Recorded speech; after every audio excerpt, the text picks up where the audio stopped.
Welcome back to Active Self-Protection Extra. And today on John's Briefs, I have Mark Victor with Attorneys for Freedom again, and talking today about intervening in third parties. And in particular, we're going to stretch this video just a little bit to talk about maybe should we intervene and whether or not we could have a mistake of fact and what that could mean to us. Today's video is brought to us by Firearms Legal Protection. Firearms Legal Protection is a legal defense program for lawful gun owners with a 24/7 emergency hotline and plans designed specifically for self-defenders. They are offering a discount on their plan to Ask fans, so hit the link in the description for that. Okay, so watching the video, in this particular one, police released this video to catch this bad guy who just kicked the dickens out of his baby mama.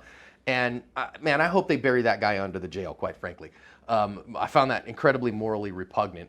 But I know one of the things you and I have talked a lot about is intervening in third-party encounters. And what kind of places can you get yourself in trouble if you choose to step in? Now, I think sometimes you see a video like this and you go, man, I mean, it so shocks my conscience, and you see him kicking her on the ground and those things, and you might feel morally you have to. But moral and legal are different things. So what are the legal challenges here? Legal is easy analysis. You don't have to intervene, right? You have no duty. You have absolutely no legal duty. There are some places where you do have a legal duty to intervene. One such example is when you create the situation, right? So say you knock somebody in the pool and they can't swim. You now have a legal duty to fix it, because you created the problem. Because I caused it. Another place you have a legal duty is if you're in that type of a situation. You're a parent, you're a guardian of somebody, you have an obligation to take action to protect that person. But in this situation, you don't, nor should you, have any legal duty to get involved at all.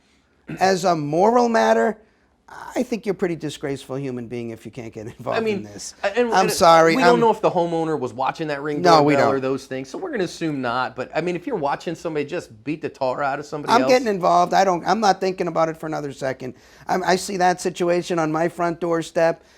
I hope I have enough presence of mind to just be smart about how I get involved, but I'm definitely going to intervene in that situation. And I hope. I certainly hope most, if not all people, it's just everybody who's able to intervene. I mean, of course, if you're an 80-year-old guy and you're pretty feeble, then I don't think you, although on the other hand, there's nothing to say you can't open the door and say, hey, leave her alone. Right. That probably works, right? Yeah, I'm on the phone with the cops or yeah, whatever. Something like that. But I think, this is where we cross into the, our opinions that we want to get the law right, which we do, and it's what we talk about all the time, into what I'm equally interested in, which is a virtuous society. Yes. I don't think you can legislate, nor would I want to try, right? Because we don't like legislation of morality. We don't. We think it's the wrong thing to do because people disagree on morality, and people have every right to act immorally so long as they're within the law, and we understand that, and that's fine. But don't we want a virtuous society? I certainly do. And so I think we should encourage people to get involved in this kind of a situation. I certainly think that, across multiple moralities, right? So again, if you've been around the channel a while, you know that I try to follow the way of Jesus.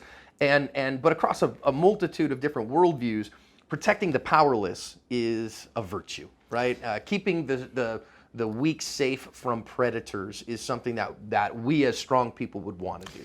Now, you brought up mistake of fact, and with this specific video, I have a very hard time envisioning how one could have a mistake of fact. In other words, it's pretty clear this guy's the aggressor. She's running away. He charges after her. Don't hurt me. Yeah. Right. But there are other situations you could be wrong, right? So imagine a situation where you think you're protecting the person who is the victim, and now you get involved, and as it turns out, you're on the wrong side of the conflict, or something else. Let's just say, to try to fit it into this video, let's just say this guy is actually an undercover police officer, and he's arrested her for some crime, and somehow she's gotten out of the vehicle, and now she's trying to escape. And he's screaming, oh, help me, he's kidnapping me. Right, and when you get involved and you punch the guy in the face to stop him, and you find out later he was an undercover officer who maybe he had an arrest warrant for her, and you're on the wrong side of the thing. Yeah. That's a problem.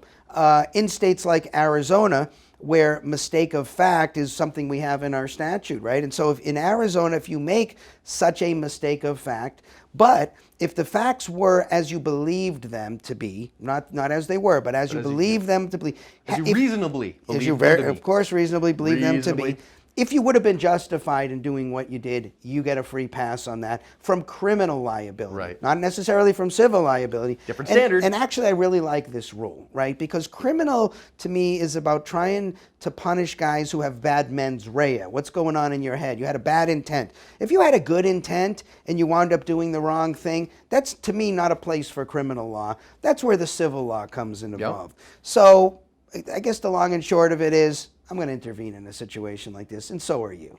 And I think that's it from a reasonable perspective. I do think there are states like Ohio. I think Ohio is the only one that has a really weird alter ego statute that says that you can only defend a third party in a way that they could, which doesn't allow for mistake of fact. It's actually not that weird, right? I remember when I encountered this for the very first time, it was back in law school, actually, and it sounds very reasonable, right? The argument goes, look, if you got a right to defend yourself, then I can step in your shoes and defend you. I don't have any greater right to defend you than you had to defend yourself, and why should I?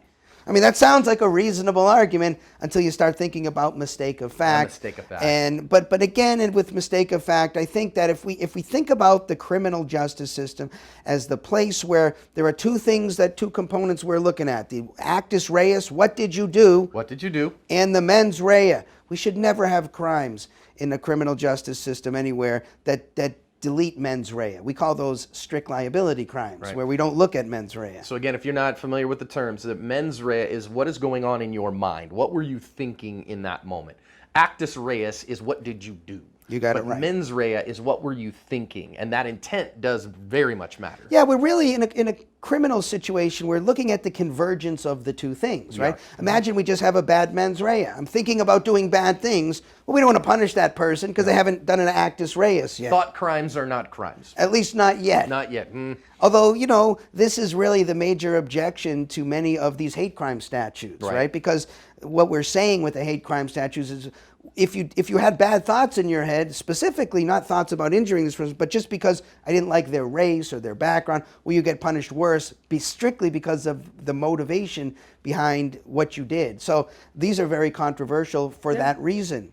But technically, and the vast majority of crimes are like this, you have to have a convergence of the right actus reus, you had to do a certain thing, and the right mens rea, which can be, we describe in the criminal law normally as either you acted intentionally, knowingly, which is slightly different, recklessly, grossly negligent, or negligent. And normally, ordinary negligence is reserved for the civil world. Even when we say negligence in the criminal world, we're usually talking about what we call criminal negligence or even gross negligence, which is very unreasonable. Yeah, so in most places, though, you're covered by that reasonable belief that if you made a mistake of fact, from a criminal standpoint, as long as it was a reasonable mistake, you can step in and probably not have a problem legally from a criminal perspective. Actually, I don't want to go so far as to say most states. I think it's actually still the minority rule. Really? I think the majority of states, and I could be wrong about this because I haven't done a survey very recently, but the last I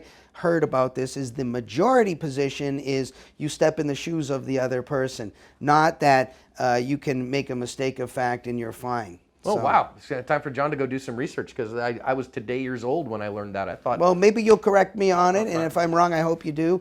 And so, but it's definitely the rule in Arizona. I know other states have that rule, but be careful and check on. We should have some understanding of what the law is in the state that you live in any event. And the other part of this, and I think it is the important part, the difference between a legal duty and a moral duty. Totally. And I think that there should be a difference. I think that no legal duty to step into someone else's problem. But I'm with you, man. I feel a moral duty. I have my first moral duty is to my wife and my children and my loved ones. But man, I see something like that, a guy just beating the tar out of this lady who's clearly trying to get away from him. I feel a moral obligation. I'm going to step into that if I see it. And while we're in this area, there's just one point that, just speaking more generally, not just about criminal law, but more in the freedom world generally, we'd be so much better served if we, as sort of a community of human beings, understood the difference between the moral world and the legal world. I agree. Because what we do is we make moral judgments, and then we decide to force those moral judgments on people through the legal world. Right. It would be so much better. Take the issue of prostitution just for a moment. Many people, it's getting spicy in here.